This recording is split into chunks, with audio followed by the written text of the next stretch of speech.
My name's Rod Walker. I've been doing a fair bit of foot combat lately, so I've decided to do a bit more work on my 14th century harness. I've added some shoulder pieces for the shoulders there. I'll put some photos up of them. But what I've done, which is something I've wanted to do for years, is finish off the leg armour. And what I've done is I've added mail. Now these are actually some male shousers that I've had sitting around for years and years and years, and I've been doing nothing with them. So I ended up trimming them down. I'll show you some photos of how short they are now.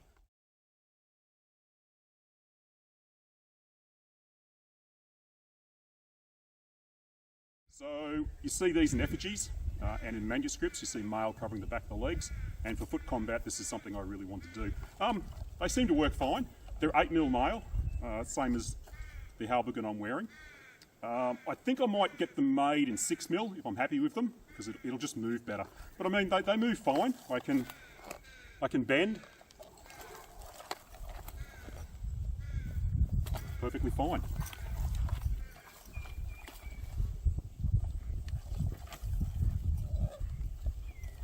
Which of course means being able to bend in them means I can of course fight in them.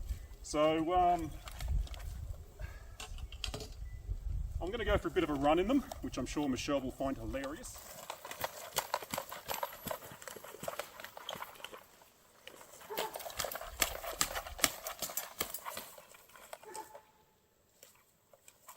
So yeah, there you go, you can run, you can move. So I'm pretty happy. I'll hopefully get along to some 14th century groups shortly and get to fighting them. So with this 14th century harness, I actually built the majority of this, well the whole thing actually, in 2014, so 8 years ago. So I'm very late doing some reviews on some of the pieces.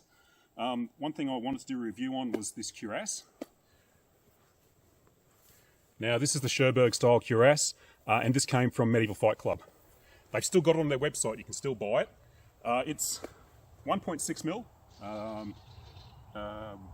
and when I got it, it was slightly wider in this centre chest piece. I ended up pulling it apart, making this a bit narrower to fit me, obviously heat bluing it and putting it all back together. So this was heat blued back in 2014, so as you can see it's a pretty durable finish. Now I'm really happy with this cuirass. You can see how short it is, so it's the right length, and my pole hammer's about to fall on me. Stay. It's the right length. The plates are really nicely shaped. They're not just curved, there is actual three-dimensional shape to them. You can see under the arm here. And around the back there. Now I think on the original, there is an extra plate in the back to make them join more, but I'm happy with the way this is. I don't mind this at all. So it's got a really nice shape. Now this is 8 years old. I've been using this for 8 years and I've been jousting in it, hence the arete that I put on it. I've fought on foot on it, and it's still in great condition.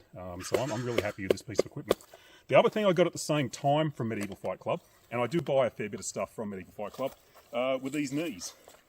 Now, these were actually part of, I don't think Aaron and Simona mind me saying, a rather ugly leg set, but the knees themselves were actually really nice shape. So I took the other pieces off and I just reused this section, the lames, the knee bit, and the rondelles, and I added them to these 5 pieces that I've got. But I mean, again, these are 8 years old and they've been on a horse, they've been on foot.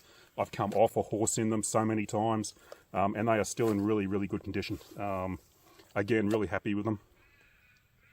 Really happy with the articulation in them too. They make a really nice schnick sound as you walk. But yeah, very happy with those. Because I've been doing a bit more foot combat lately, I wouldn't mind doing some more 14th century tournament style stuff, deed of arms stuff. So, I mean, I've had this pole hammer, oh God, for a long time. I made this a few years ago. It's a hollow head. I welded the hammer head up out of 3mm plate, I want to say. So that's hollow. These are actually coach bolts that I use for the blunt sections, and I just shaped them to look like the spikes. And it has the Q on the back, again with the blunt spike for use for tournament fighting. So hopefully I'll get to use that. The other thing I've just finished, I've been meaning to do this for ages, is these are foot lances. So these are fitted with steel coronels. They're 6 feet long.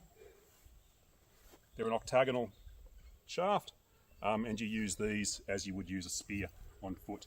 But the general consensus among 14th century groups is to use these coronels that we use for jousting. So I'm looking forward to using them. I have had a play with these along with Andrew and Greg, and they're great fun. One thing I finally did get myself, because I sold my other one, was a suitable longsword. This is a Hanway Tinker Pierce blade, the blunt. I made the hilt and the pommel. It didn't have a hilt or pommel when I got it, so I made that grip, that hilt, and I made the pommel, and that's a hollowed pommel, and it's to balance the blade.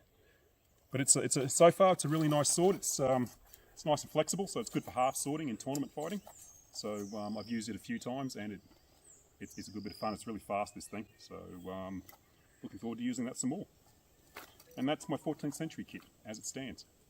Thanks very much.